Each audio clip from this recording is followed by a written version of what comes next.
Down payment assistance programs are a scam. Well, at least for the most part. If you're buying your first home and you're considering using down payment assistance, make sure you watch this video first before you end up wasting a ton of money. Coming up.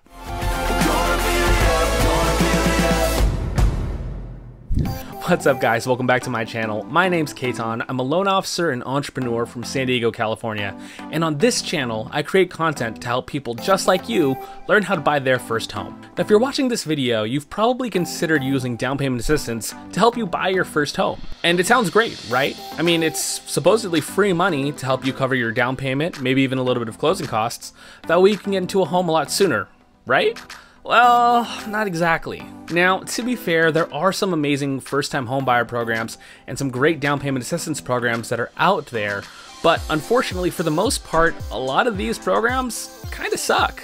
So in today's video, I'm going to go over exactly why these programs are a scam, what terms and conditions you want to look out for if you are planning on using these programs, and some alternative programs for first-time homebuyers that are actually going to help you save a lot more money than using down payment assistance. Now, make sure you stay tuned until the end because I'm going to give you guys some free resources along the way that you can use to help you find and narrow down some of these programs to help you get into your first home a lot faster.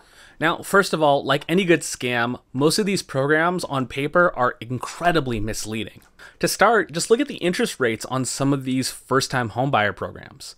Most of these are a full percent or even higher than what you would get if you just used your own down payment instead of one of these programs. Take California's GSFA program, for example. Now, on paper, it sounds great. If you're using their FHA program, you can receive up to 5% of the loan amount, but the rate for that program for a 30-year fixed is 4.25%. Compare that to the average rate for an FHA loan right now, which is closer to 3%. That's almost a difference of $200 a month on a $300,000 loan. So instead of making buying your first home more affordable, it actually ends up making it more expensive.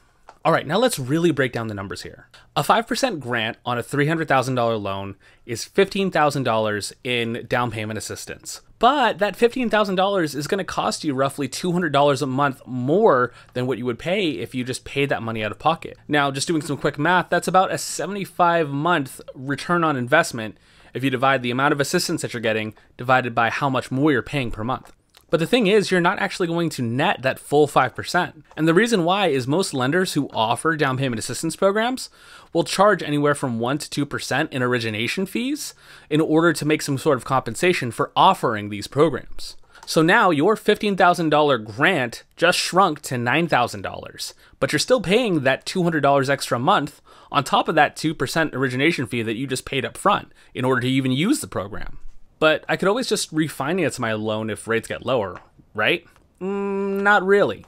Unless your down payment assistance program is in the form of a true grant, which means it's completely forgiven, you don't have to ever pay them back at closing. More often than not, it comes in the form of a second or even a second and third mortgage on top of the one that you're already paying for. And a lot of times, these second and third mortgages might even be accruing interest that you'll have to pay back when it's time to refinance or sell your home. So all of these little sticky terms that you have to deal with when you're using a first-time homebuyer program or a down payment assistance program almost completely wipes out the benefit of even owning a home in the first place. Between the higher interest rates, the higher monthly payments, and the excessive origination fees, you probably end up spending more money just getting into one of these programs than if you just saved up the money yourself. Not to mention the fact if it comes in the form of a second or third mortgage, you're going to have to pay that assistance back, probably plus interest later on.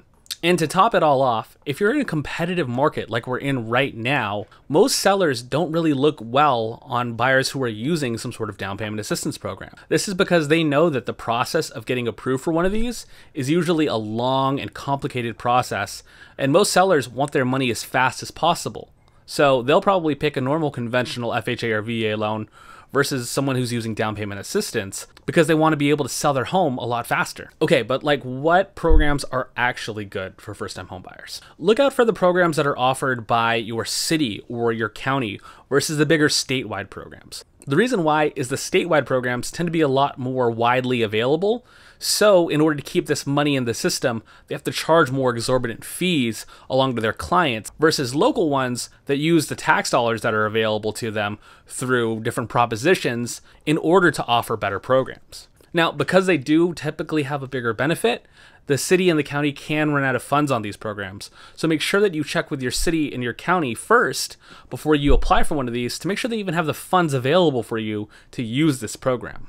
Now, I will say at the state level, if you fall into what is called a hero category, which is for the most part first responders, firefighters, police officers, healthcare professionals, or teachers, you can qualify for one of these hero programs, which typically have a lot better terms. Usually it's in the form of better interest rates, or instead of having a second mortgage, it comes as a true gift. So these programs are actually really beneficial, and I really like these if you fall in one of those categories.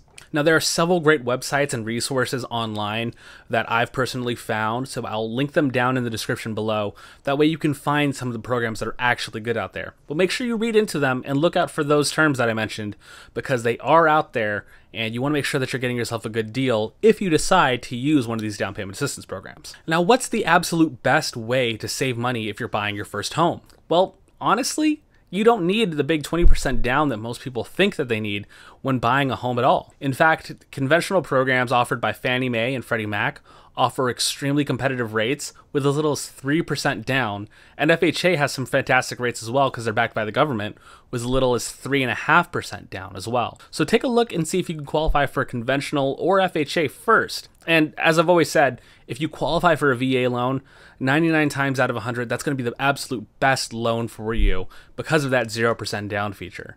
And by using straightforward financing with conventional FHA or VA, you're going to find that your home buying experience is going to be a lot smoother as well. Now, ultimately, you're going to want to weigh your options at the end of the day. Make sure you're looking at the numbers, make sure you're looking at all the terms and all the costs that you're paying, and compare it side by side. For most people, I personally believe it makes a lot more sense to just save up that 3 to 3.5% down for your down payment and use a conventional or FHA loan because, like I said, you're going to enjoy a lot more of the benefits of owning a home. You're going to be able to build equity because you're not weighed down by a second or third mortgage, and you're going to have a way lower interest rate, which will let you build equity a lot faster, which means more of your payment is going to paying down the balance of your loan instead of interest, which is going to the banks.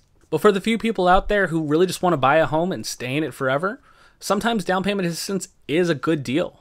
If you've got the credit and you've got the income for it, but you just don't have the money in the bank but want to get into a home, I think down payment assistance program is a great deal if you plan on staying in that home very long term. I'm talking 10 or 20 years or longer than that. So let me know what you think. What are you planning on using for your first home? Down payment assistance or a conventional FHA or VA loan? Let's talk about it in the comments below, and I'd love to help you guys out. Now, if you live in California and this video brought you some value, I'd love to help be a part of your home buying journey. So either leave a comment down below or check the link in my description for my online application. Fill that out and I'll be in touch with you to help you figure out what your options can be for your first home here in California. Now, I've got a lot more content for all of you first-time homebuyers coming to the channel really soon. I'm working on some new videos, some new ideas. So I'd love some of your feedback for what you want to see, but make sure that you hit that like and subscribe button and also ring that bell. That way you can get notified the second I post some new content, and it'll bring you a lot more value during your home buying journey. But anyways, guys, thank you guys so much for watching, and I'll see you on the next one.